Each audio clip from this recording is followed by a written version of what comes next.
Hello parents and my dear students. Welcome to online classes of Erudite School of Learning Fatehnagar. Mobile number 75680 Class 7 Subject GK Chapter 8 Lecture number 1. If you have any doubt in this lecture, then you just need to write in your notebook. Whenever your school classes will be open, then you may clear to your related teacher. इस lecture के दौरान अगर आपको कोई भी doubt होता है तो आप अपनी नोटबुक में उसे नोट कर लीजिए और जब आपकी स्कूल क्लासेस ओपन होंगी तब आप अपनी टीचर से पूछ सकते हैं. Now let's move to our chapter number 8. Let us improve our English. हम अपनी इंग्लिश को और अच्छा बनाने की कोशिश करते हैं.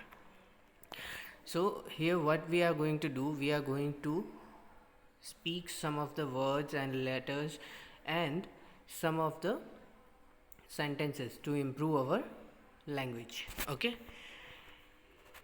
so let's read. It is very important to speak any language the correct way. We all know that if we are talking or we are speaking any language, we should use the correct words or correct sentences to speak, right? अगर हम किसी language को, किसी भाषा को सीख रहे हैं तो हमें बोलना या सीख रहे हैं तो हमें उसकी हर एक सेंटेंस को, हर एक वाक्य को अच्छे से बोलना आना चाहिए. I have put together some of the common mistakes we make while speaking English. Here the writer is saying that he has put some of the sentences and some of the common mistakes which everyone mostly do. यहाँ पे writer ने जो बताया वो ये बताया है कि यहाँ पे उन्होंने कुछ सेंटेंसेस ऐसे दिए हुए हैं कि जिनमें ज़्यादातर लोग मिस्टेक्स करते हैं तो हमें वो चीज़ें करेक्ट करनी है. Okay, now let's see the first one. Could you repeat again what you said. So here repeat and again are one of the same kind. Okay, repeat और again जो होता है दोनों एक जैसे होते हैं, मतलब दोनों का मतलब एक ही होता है. repeat मतलब भी दोबारा और again मतलब भी दोबारा. okay, वापस या दोबारा. okay, so the incorrect word sentence is could you repeat again what you said. यहाँ पे दो बार हम रिपीट और अगेन दो बार हम दोबारा की वर्ड यूज़ कर रहे हैं. ठीक है, जैसे कि क्या आप फिर से दोबारा बोल सकते हैं जो आपने कहा. तो ये गलत हो गया. दो बार हम एक ही वर्ड को यूज़ करेंगे तो वो चीज़ गलत है, right. So the correct word would be, correct sentence would be could you repeat what you said. Again we will remove again. Okay, could you repeat what you said. Okay, now next. I do not go swimming because I fear the water. I do not go swimming because I fear the water. So here fear is not the correct word to be fitted in this sentence, so we will use afraid. Okay, fear मतलब डरता हूँ, afraid मतलब भी डरता हूँ, लेकिन यहाँ पे फियर यूज़ करना करेक्ट नहीं है. यहाँ पे हम अफ्रेड यूज़ करेंगे.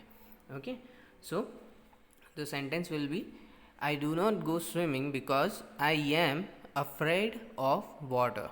Okay, next.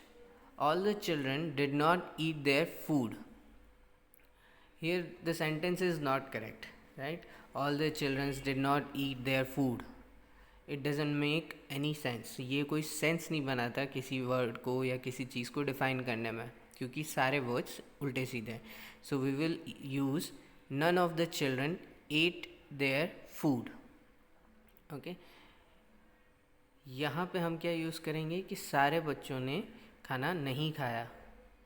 ठीक है, ये वर्ड यूज़ करने, ये सेंटेंस यूज़ करने से बेटर सेंटेंस होता है जो ये एक मिस्टेक है, ये गलत है एक्चुअली. जो सही होता है वो ये होता है कि किसी भी बच्चे ने खाना नहीं खाया. Okay, next. Tears roll down my eyes. अब आंसू मेरी आंखों से बह गए. ये sentence is not correct. This sentence is not correct, right? So what will be the right one?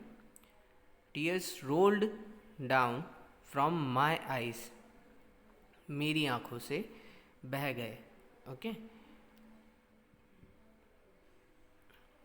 So this will be the right sentence. Next, fifth one. My teacher gave me a good advice.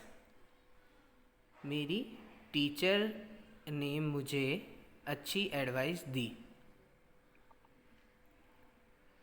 ठीक है, ये हमारे गलत sentence का मतलब है. Actually what we are doing, the sentences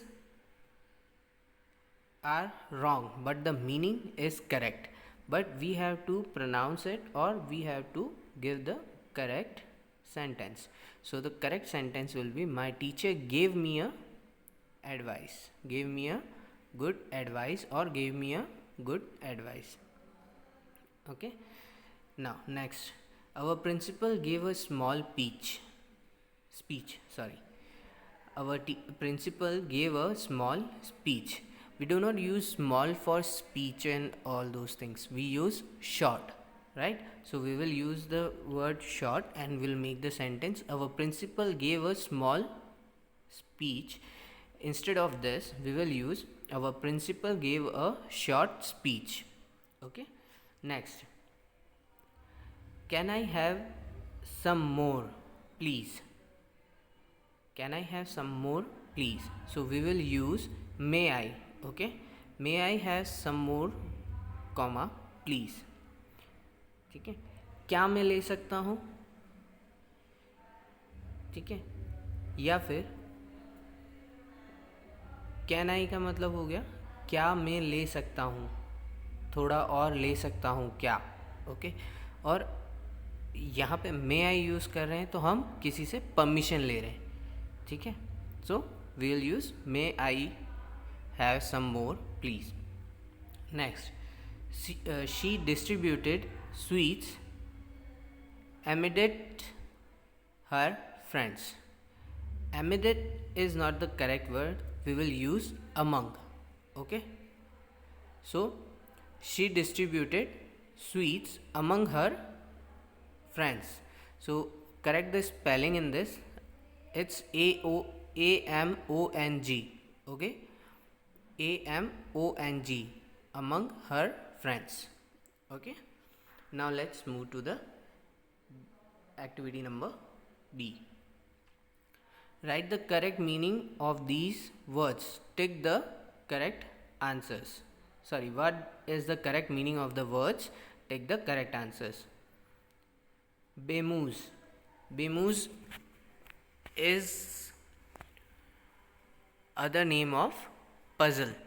okay, puzzles जो होती हैं उसको दूसरा नाम से जो बोला जाता है वो होता है बेमूस.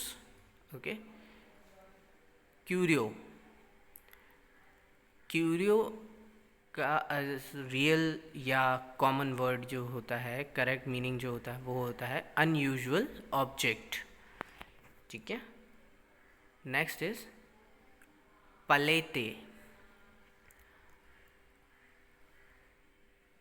पलेते इज आर्टिस्ट पेंट बोर्ड. जो पेंट बोर्ड होता है उसे पलेटे बोलते हैं.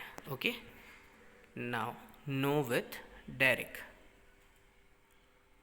अ pangram is a sentence that contains every letter in the English alphabet. For example, the quick burrow fox jumped over the lazy dog. पेनग्राम जो होता है इसके अंदर इंग्लिश अल्फ़ाबेट के सारे अल्फ़ाबेट्स सारे लेटर्स आते हैं. ओके, जैसे कि एग्जांपल के लिए the quick brown fox jump over the lazy dog.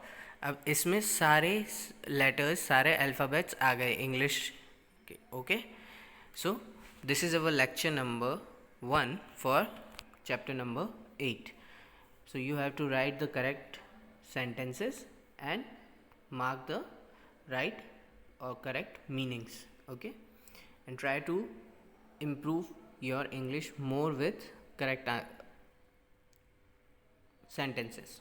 Okay, so this is it for today's lecture. Thank you and have a nice day.